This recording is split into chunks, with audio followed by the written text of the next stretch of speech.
Thank you everyone for coming to the final Teaching Toolkit Thursday of this semester. We will be continuing the series in the spring, and I'll talk more about that at the end.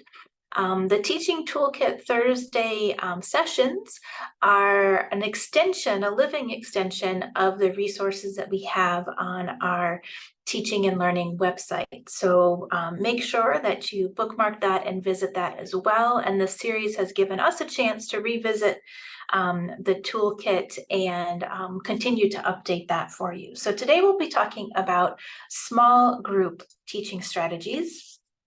And like our other sessions, I'll talk for a very brief 15 minutes or so, and then we'll open the discussion up for group brainstorming and sharing, and that portion of the session will not be recorded. So I'm going to start out here with a few scholarly resources for you in the area of small group teaching. There's an entire journal dedicated to small group research, which has been out for quite a while. And I just recently visited myself, and there's always lots of great ideas there that, as a bonus, are backed by research as well. It's cross-disciplinary. It does tend to go a bit heavy in the business disciplines, but if you're outside of that, there's still small tips and tricks that you can pull from that journal, and we have full access to that through UCD libraries. Additionally, there's another journal called Active Learning in Higher Education. This would have a mix of small and large group teaching, but it's another great scholarly research area to look for.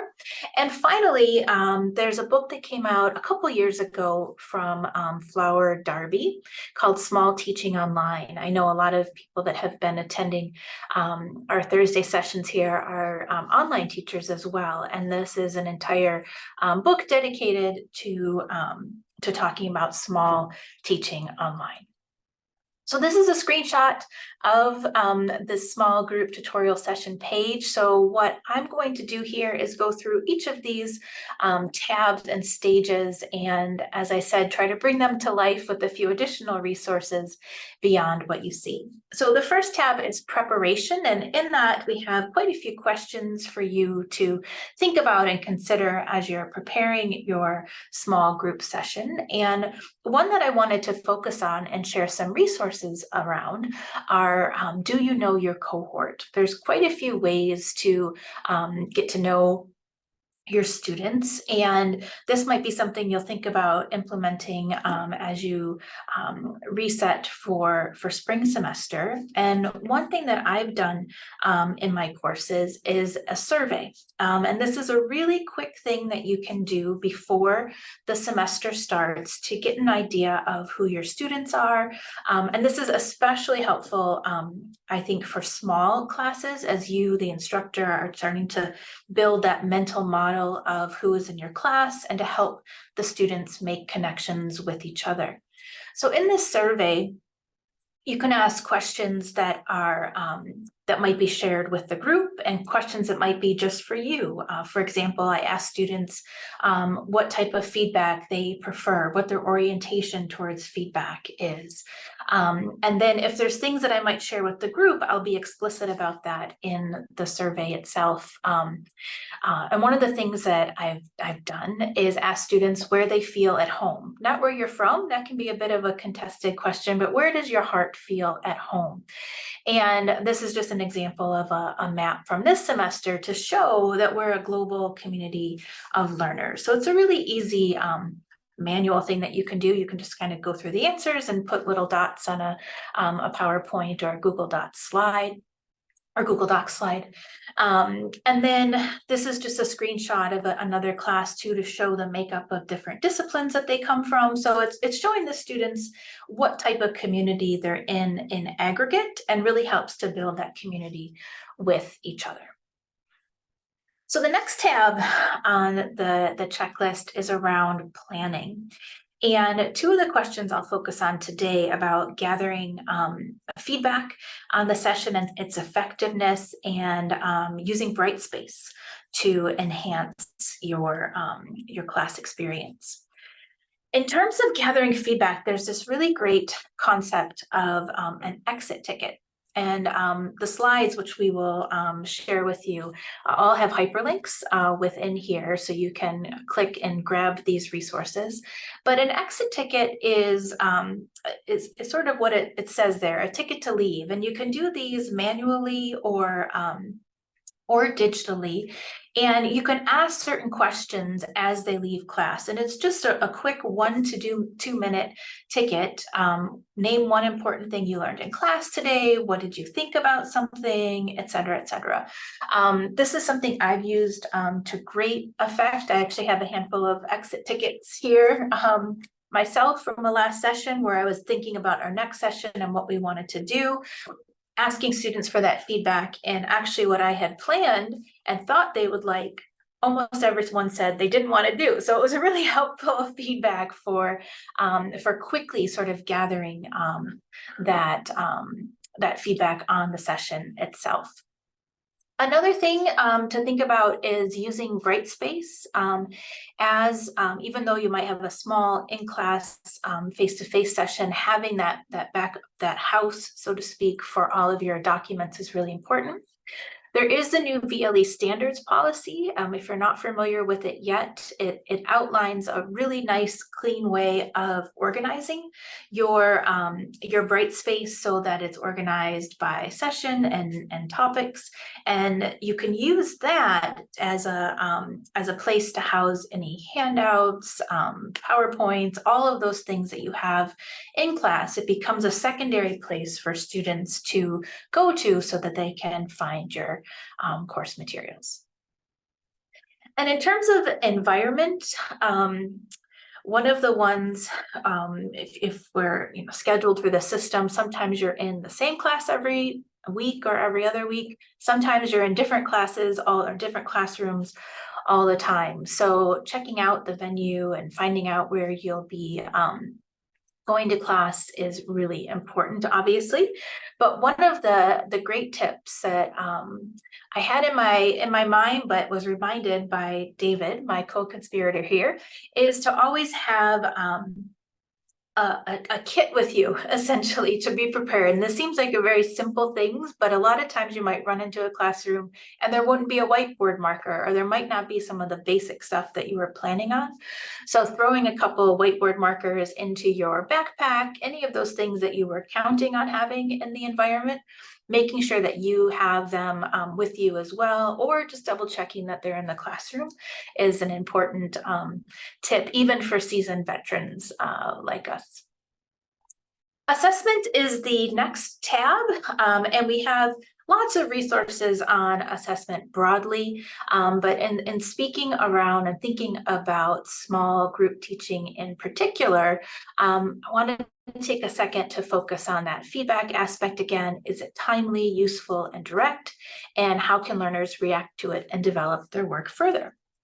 And a tool that we all have access to help with that is Poll Everywhere. And a lot of times people think about Poll Everywhere as something to use in large group settings, but it's something that you can easily use in small group teaching settings as well, and can give that immediate real-time feedback. You can have MCQs that you do through Poll Everywhere, have the answers displayed immediately, have the students give peer feedback to each other, or you, if it's a really small tutorial, you're facilitating that feedback. And that all ticks the boxes, so to speak, of feedback and peer review that are all forms of assessment here at UCD. So it's something that you can think about using in your toolkit as well.